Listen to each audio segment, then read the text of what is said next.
துப்பாக்கி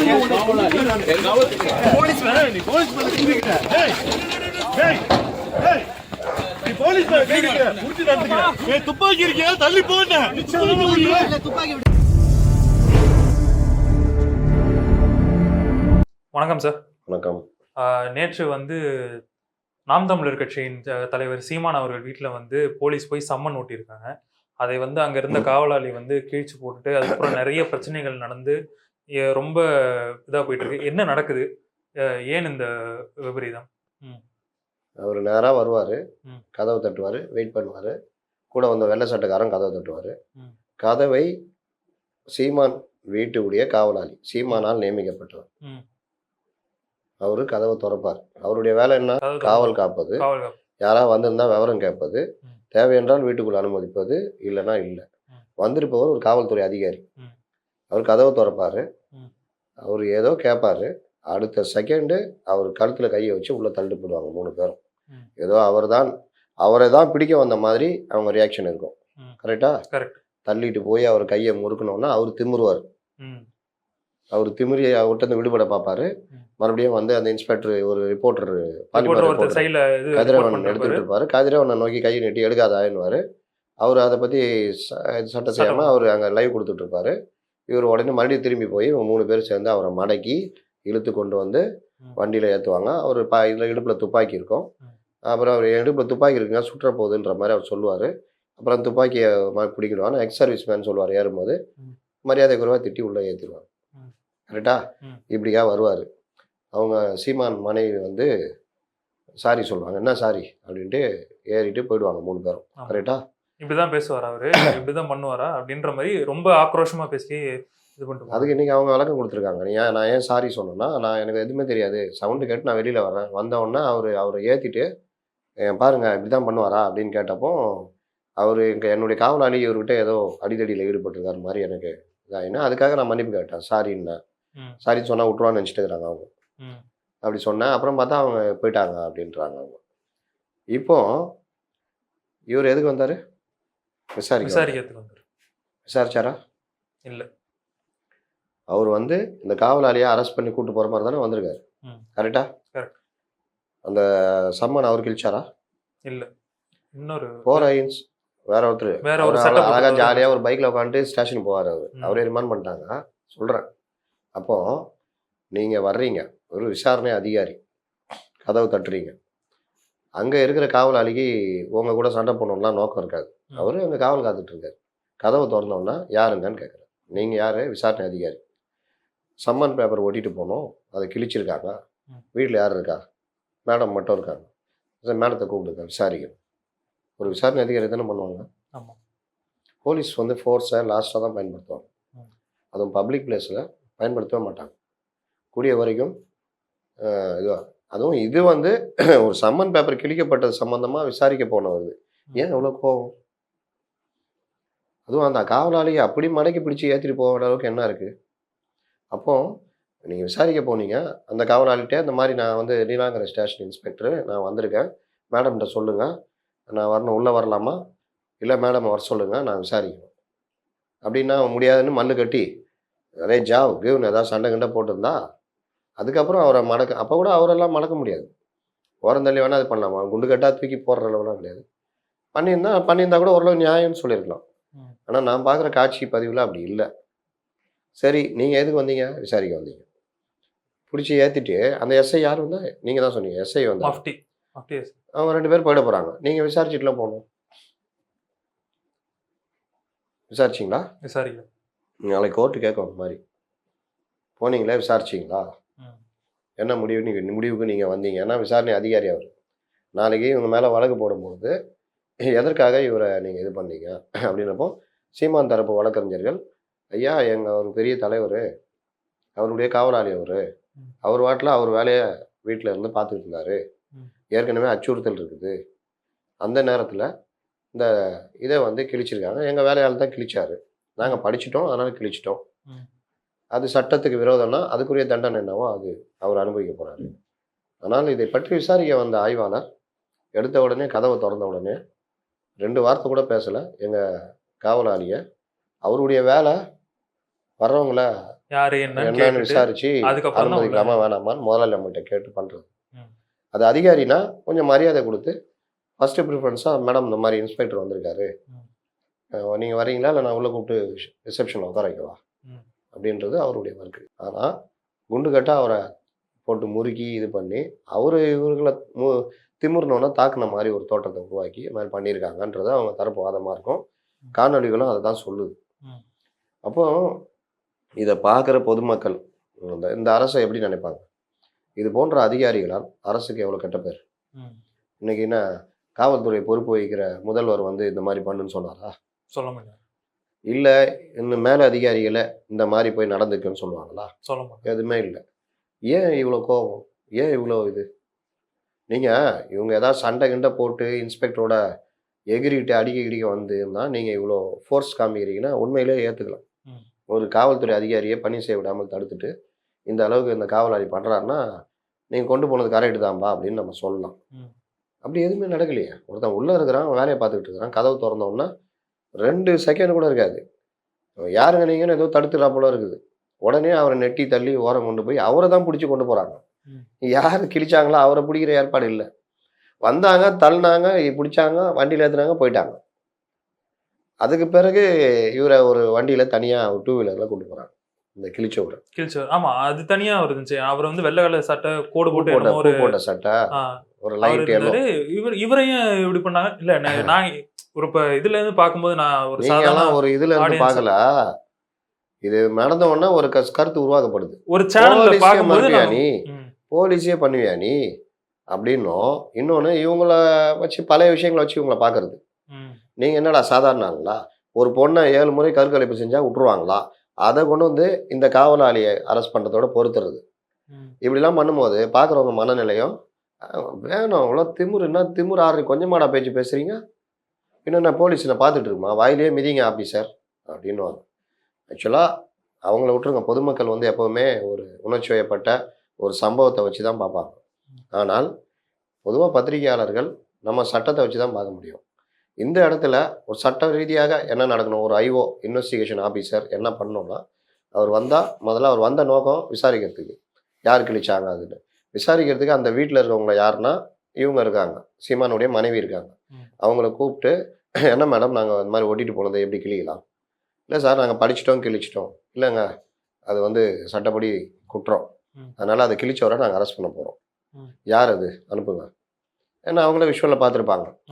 அவரை கூட்டிகிட்டு போக வேண்டியதாங்க. இத்தனைக்கும் அவர் வீட்டு வாசலில் சிசிடிவி கேமரா எல்லாமே இருக்குது. அவர் தான் அப்படி பார்ப்பாரு. இங்கே மல்லு கட்டும் போது அவர் அங்கேருந்து உள்ளேருந்து வெளியே வருவார், மறுபடியும் வீட்டுக்குள்ளே போகலாமான்னு பார்ப்பாரு, மறுபடியும் வந்து ஓரமாக நின்றுக்குவார். அதனால் இது எல்லாமே தான் பார்க்குறோமே. அப்போ இந்த பார்வை, இந்த மாதிரி செயல்பாடுன்றது ஒரு சரியான நிகழ்வு இல்லை.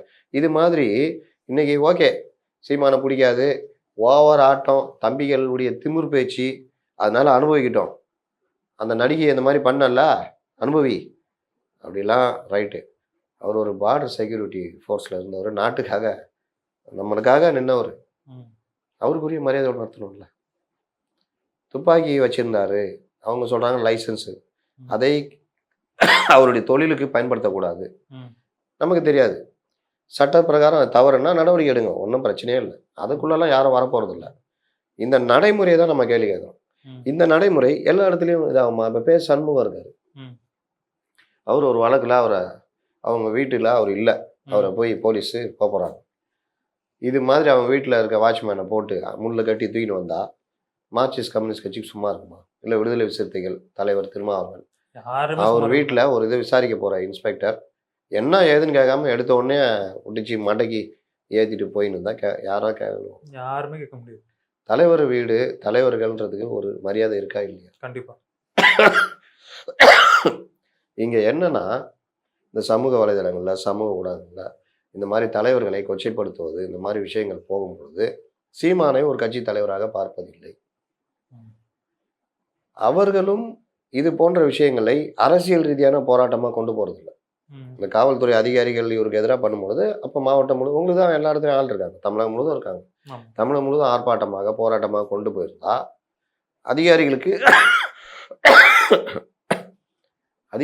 ஒரு பயம் வரும். இவங்களை கை வச்சா இவங்க மாநிலம் முழுவதும் இது பெரிய ஒரு ஆர்ப்பாட்டமாக கொண்டு போவாங்க. கவர்மெண்ட்டுக்கு ஒரு அழுத்தத்தை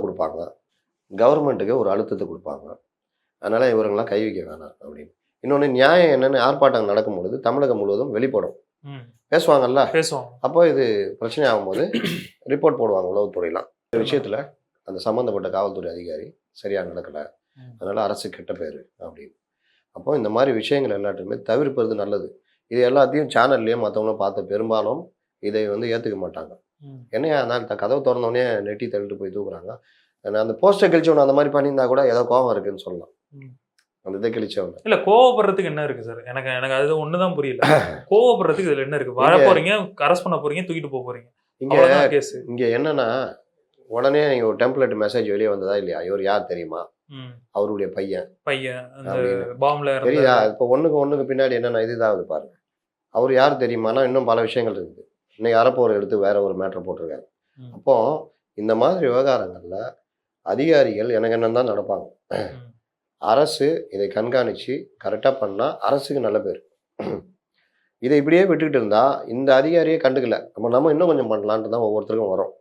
அதோடைய விளைவு என்ன ஆகும்னா, கோபம் கொஞ்சம் கொஞ்சமாக அந்த தண்ணி கொதிக்கிற மாதிரி கொதிக்கும். இன்னும் ஒரு ஆண்டு தான் இருக்குது. அப்போ என்ன ஆகும்னா, இது கொதித்து அது பாயில் ஆகிடும், பஸ்ட் ஆகும். இது இப்போ இவங்களுக்கு தெரியாது. இப்போ இவங்க என்னென்னா தண்ணி சாதாரணமாக தானே இருக்குது, உள்ளுக்குள்ளே கொதிச்சிட்டு இருக்குது. அவங்களுக்கு தெரியாது நம்ம எல்லாம் கரெக்டாக இருக்குது. அதிகாரிகளை கேட்டால் சார் ஆல் இஸ் வெல், எல்லாம் சிறப்பாக இருக்குது. 96 ஜெயலலிதா போகும்பொழுது அப்போ கணேசன் பேர் நினைக்கிறேன், ஒரு ஐஜி இன்ட்டு. அவர் எப்படின்னா ஐஜி இன்ட்டு வேலை பார்க்கறதோட அவர்களுக்கு தீவிர விசுவாசியாக இருந்தார். அதிமுக குறிப்பாக ஜெயலலிதா இவங்களுக்கு. அப்போ உண்மை என்ன வரும்? எங்கே போனாலும் all is well madam, all is well. இன்னைக்கு முதல்வர் அவர்கள் அப்போ அவர் ஒரு 2-3 இன்ஸ்பெக்டர்கள்ட்ட, எஸ்எஸ்பி இன்ஸ்பெக்டருங்க இருப்பாங்க, ஒவ்வொரு மாவட்டத்துக்கும் இருப்பாங்க. அவங்கள்ட்ட கேட்கும் பொழுது, இல்லை நிலைமை சரியில்லை, திமுக கூட்டம் கூடுது, இங்கே கொஞ்சம் சிக்கலாக இருக்குன்னு. என்னையா நீ வேலை பார்க்குற, அறிவு இல்லை உனக்கு, இப்படியா சொல்லுவேன், என்ன மாதிரி இதாக இருக்குது அவங்களுக்கு வரவேற்பு, பைத்தியக்கார மாதிரி பேசுகிற அப்படின்னு, முட்டாள் அப்படின்னோடனே அடுத்த டிஸ்ட்ரிக்ட் இன்ஸ்பெக்டர் பார்க்குறான், நம்ம சொல்லி எதுக்கு திட்டு வாங்கணும் சார், செம்மையாக இருக்குது சார், வேறு லெவல் வரவேற்பு, திமுகலாம் ஒன்றுமே இல்லை, மூப்பனார்லாம் ஒன்றும் இல்லை, இந்த கூட்டணி வெயிட்டாக இருக்குது சார். உண்மை போச்சா? போலையே, உண்மை போவாது. இதை தான் உண்மைன்னு அவங்க நம்புவாங்க. சேம் அதே இங்கே நடக்குது. ஏன்னா சார் எப்படி சார், அருமை சார், செம்மையாக இருக்குது சார், சார் நீங்கள் அந்த மொழிக்காக ஒரு ட்வீட் போட்டிங்களா சார், மொழி வெல்லும், தமிழ்நாடு வெல்லும், மொழி போராட்டம் வெல்லும், இந்த மாதிரிலாம் போடுறீங்களா சார், பயங்கர ரீச்சு சார். அதுவும் சின்ன ஒரு பேசுகிறார்ல சார், அது இளைஞர்கள் மத்தியில் பயங்கர ரீச்சு சார். விஜய் ஒன்றுமே இல்லை சார், அதில் நம்ம கூட இருக்கிற சண்முகம் இவங்களாம் பார்த்துக்குவாங்க சார், அவங்களாம் முடிச்சு விட்டாங்க சார். நேற்று திருமாவளவன் சொன்னார்ல சார், பயங்கர ரீச் ஆயிடுச்சு சார். அதனால் நல்லவைகள் மட்டுமே கொண்டு போய் சேர்ப்பது உளவுத்துறை வேலைகளில். ஆனால் நல்லவைகளை மட்டுமே நீ கொண்டு வந்து சேர்க்குறியா, தொலைச்சிடுவேன், எனக்கு கிரவுண்ட் ரிசல்ட் வேணும் அப்படின்னு கேட்குறது ஒரு தலைமையுடைய வேலை. இது ரெண்டும் மாறுபட்டால் அந்த அரசுக்கு பிரச்சனை இல்லை. இன்றைக்கி இந்த இன்ஸ்பெக்டரு ஒரு தலைவருடைய வீட்டில் இந்த மாதிரி நடந்திருக்காரு அப்படின்றப்போ அதை சேனலில் பார்க்குற துணை முதல்வரோ என்னையா இந்த மாதிரி இது தேவையில்லாத கெட்ட பேர் இல்லை கவர்மெண்ட்டுக்கு, தப்புன்னவோ நடவடிக்கை எடுங்க, அவங்க தப்பு பண்ணி தான் நடவடிக்கை எடுங்க, இது மாதிரி பண்ணுறது நமக்கு தானே கெட்ட பேர் வரும் அப்படின்னு கொண்டு போனால் கரெக்டாக இருக்கும். அந்த மாதிரி இல்லைன்னா இது மக்கள் பார்த்துட்டே இருப்பாங்க. அது இவங்க எல்லாம் சேர்ந்து இந்த கவர்மெண்ட்டை கவுத்தி விட்டு போயின்னு இருப்பாங்க. போயிட்டு அடுத்தது அங்கே போயிடுவாங்க. நாளைக்கு இதே இன்ஸ்பெக்டரு நாளைக்கு ஒரு டிஎம்கே தலைவருக்கு எதிரானா இதே மாதிரி ஆட்டிடியூட, ஏன்னா அன்றைக்கி பண்ணியிருக்காருல்ல, யாரும் கண்டுக்கல, அதே ஆட்டிடியூட இன்னொரு தடவையும் காமிப்பார். போன தடவை பாண்டியராஜன் ஒருத்தர் இருந்தார், இப்போ எஸ்பியாக இருக்கார். மதுவிலக்கு போராட்டத்தில் ஒரு லேடியை ஓங்கி அடிப்பார். அன்றைக்கி ஏடிஎம்கே கவர்மெண்ட்டை அவரை பாதுகாத்து அவருக்கு எஸ்பி பதவியும் கொடுத்தாங்க. இன்றைக்கி வலுவாக நல்லா தான் இருக்கார். அதனால் அரசுகள் பொறுத்த வரைக்கும் அவங்களுக்கு சேவை செய்கிற, அதனால் அரசுக்கு சேவை செய்கிற அதிகாரிகளை எப்படி பார்ப்பாங்கன்னா, பரவாயில்லன்னு பாதுகாக்கிற வேலை பண்ணுவாங்க. ஆனால் அந்த அடித்த மேட்ரு இருக்குல்ல, டாஸ்மார்க்கு எதிராக போராடுற பெண்களை அடிக்கிறாங்கல்ல, அந்த கோபம் இருக்குல்ல, அதை திமுக பயன்படுத்தி ஆட்சிக்கு வந்துட்டாங்க. அது காரணமான அந்த இன்ஸ்டியூர் எஸ்பி ஏஎஸ்பி இருக்கார்ல, அந்த அப்போ டிஎஸ்பியாக இருந்தாலும் நினைக்கிறேன், அவர் வந்து இன்னைக்கு எஸ்பிஐ உட்காந்துட்டார். அன்னைக்கு பாதுகாத்த அந்த அதிகாரியை பாதுகாத்த ஏடிஎம்கே நீங்க வெளியில் உட்காந்துருக்குது. புரியுதா? அந்த அதிகாரி கெட்டு போனாரா? இல்லை, நல்லா தானே இருக்காரு. ஆனால் அந்த சம்பவம் அதிமுக கெட்டப்பரா போச்சா? ஆமாம், இதுதான் உதாரணம். அதனால் ஆட்சி செய்கிறதுன்றது நீங்கள் போய் பேசுறதுலாம் இல்லை. ஜனங்க கீழே சந்திக்கிறான்ல. நீங்கள் 200 கோடி ஊழல் பண்ணீங்கன்னா அவன் கண்டுக்கவே மாட்டான். 200 கோடி ஊழல் நம்பா அப்படின்னு போயிடுவான். பஸ்ஸு டிக்கெட் எடுக்கும்போது 2 ரூபா எக்ஸ்ட்ரான்னு வச்சுங்க, வரும் பாருங்க கோவம் அவனுக்கு. இது கவர்மெண்ட் ஆயா? இது கவர்மெண்ட்டா அப்படின்னு கேட்குறோம். எல்லாருமே அவங்கவுங்களுக்கு வந்தால் தான். அப்போ இந்த மாதிரி அவங்களும் வர்றது அதிகாரிகள். நீங்கள் எல்லாம் ஹெல்மெட்டுக்கு பிடிக்கிறாங்கல்ல. நான் கூட இப்போ ஒரு இது அதிகாரிகிட்ட சொன்னேன், ஐயா இந்த ஒரு வருஷமாவது ஹெல்மெட் போடாது பிடிங்க, பின்னாடி உட்காந்து சேர்த்து பிடிக்கிறீங்கல்ல. உண்மையிலே வயிறு எரிஞ்சு கொடுக்குறான். அவங்க ஒவ்வொரு வயிற்றுச்சலும் அந்த அதிகாரி மேலே போகாது, கவர்மெண்ட்டுக்கு எதிராக போகும். இந்த காசு வந்து உங்களுக்கு என்ன ஆக போகுது? ஆனால் இந்த கோபம் இருக்குல்ல, உங்கள் கவர்மெண்ட்டே கடுமையாக சாதிக்கும், பெரிய அளவில் பிரச்சனை பண்ணும். இந்த ஒரு வருஷத்துக்காவது பின்னாடி உட்காந்துட்டு போகிறவங்களையாவது பிடிக்காமல் இருங்க. ஆனால் அவங்க கேட்குற மாதிரி இல்லை. இன்னொரு விஷயம் என்னன்னா, இன்னைக்கு ஹிந்து பேப்பரில் செகண்ட் பேஜில் வந்திருக்கு, சென்னையில் இருக்கிற பார்க்கிங் பூரா விலையேற்ற போகிறோம், இது நிதி நிலைமை கம்மியாக இருக்குது, சிஎம்டிஏலேருந்து ஜனங்க தள்ள போடு. அந்த காலத்தில் எம்ஜிஆர் படத்தில் வரும், வரியை போடுன்னுவாங்க. அநியாயம் இந்த ஆட்சியில் இது அநியாயம்னு ஒரு பாட்டு வரும், ஆண்களும் பெண்களும் இதுன்னு. அதில் வரி, இதுக்கு வரி, அதுக்கு வரின்னு. நீங்கள் மதுரை மாநகராட்சி வீட்டில் பூனை வளர்த்திங்கன்னா உங்களுக்கு 750 ரூபா வரி. நாய் வளர்த்திங்கன்னா வரி, எல்லாத்துக்கும் வரி. இனிமேல் ஷூ போட்டு வர்றீங்களா அதுக்கு வரி, செருப்பு போட்டு வந்தீங்கன்னா அது கம்மி வரி. துட்டு நீங்கள் தான் கம்முனுக்கிறீங்களா? உங்களுக்கு என்ன எதாவது கேட்டால் ஹிந்தி திணிக்கிறாங்க அப்படின்னு நீங்கள் ஓட்டு போட்டுடுறீங்க. ரெண்டாவது என்ன நான் கவனிக்கிறேன், அந்த டைமில் கவனிச்சா வாங்கிட்டு ஓட்டு போட்டுடுறீங்க. அப்போ அவங்க உங்கள்கிட்ட தானே கொடுத்த காசை எடுக்கணும்ல, உங்கள்கிட்ட தான் எடுக்கிறாங்க, டாஸ்மார்க் மூலிமா எடுக்கிறாங்க. அவ்வளோதான் வரி. இப்போ மதுரை அங்கே எதிர்ப்பே இல்லை வச்சுக்கிங்க. இவங்க பார்ப்பாங்க 3000 சில்லற கோடி ரூபா கடன் இருக்கான், போடுறான் இங்கேயும். அங்கே என்ன மக்கள் தொகை? இங்கே 80 லட்சம் 1 கோடிக்கிறான். போடு, நாய் பூனை. நம்ம தான் நாய்க்கு சோறு வச்சா கூட டப்புன்னு கை பிடிச்சிடும். 750 ரூபா வரி கட்டு. ஏங்க அது தெருநாய்ங்க, எதை பரதா போட்டு வச்சாங்க, அதெல்லாம் இல்லை. சோறு போட்டியா வளர்க்குற, அதன் மூலியமாக நீ வந்து 750 ரூபா கட்டு அப்படின்னு. இனி இதுதான். ஒரு காலத்தில் இருந்துச்சு, சைக்கிளுக்கு டோக்கன் வாங்கணும். சைக்கிளுக்கு டோக்கன் மாதம். வீட்டில் ரேடியோ வச்சுருந்தீங்கன்னா அதுக்கு டோக்கன். அப்போல்லாம் ரேடியோ தானே, ரேடியோக்கு லைசன்ஸ் வாங்கணும் 5 ரூபா. ஆக்சுவலாக சைக்கிளில் வந்து லைட்டு வச்சுருக்கணும் சொல்லி கூட. ஏங்க லைட்டு ஓகேங்க, உயிர் காக்கிறது. நான் கேட்குறது சைக்கிள் வச்சுருந்தாலே ஒரு டோக்கன் வச்சுருக்கணும், ஒரு லைசன்ஸ் மாதிரி. ரேடியோ நீங்கள் வீட்டில் நீங்கள் தானே பாட்டு கேட்க போகிறீங்க, அதுக்கு நீங்கள் 5 ரூபா கட்டணும். சம்மந்தமே இல்லையே சார். அது மாதிரி பல வரிகள் இருந்தது, போகிற போக்கில் அதெல்லாம் கட்டாச்சு. இப்போ மறுபடியும் கொண்டு வராங்க. ஏன்னா நீங்கள் வரல கம்முன்னு இருக்கீங்க. நேற்று ஒரு டைம்ஸ் ஆஃப் இந்தியாவில் ஒரு இது வந்திருக்குது, கழிவறை சுத்தம் பண்ணுறதுல நடந்த ஊழல் பற்றி. மிகப்பெரிய மெகா ஸ்கேம். அதனால் இது வந்து ஜனங்க வந்து இந்த எதிர்கட்சிகள் எப்படி இருக்குது, இதோ பாசிசம்மா பாயாசம்மா லைட்டாக அப்படியே பேசிட்டு அப்படியே போயிருக்குது. கூட இருந்து கண்டிக்க வேண்டிய ஆட்கள் கவர்னர் பேசினார்னா அவரை போய் சண்டை போடுறது. அதிகபட்சமாக மொழி, ஹிந்தி திணிப்பு இப்படியே ஓடிடுது. ஹிந்தி திணிப்பு, மொழி இன்னும் நம்மளுக்கு படம் காமிச்சின்னா இங்கே வேலை ஏற்றுறது, எல்லா வேலையும் நடந்துட்டு. அதனால் இதெல்லாம் ஜனங்க தான் புரிஞ்சுக்கணுன்றது தான் நம்ம சொல்ல வேண்டியது. ரொம்ப ரொம்ப நன்றி சார். நன்றி.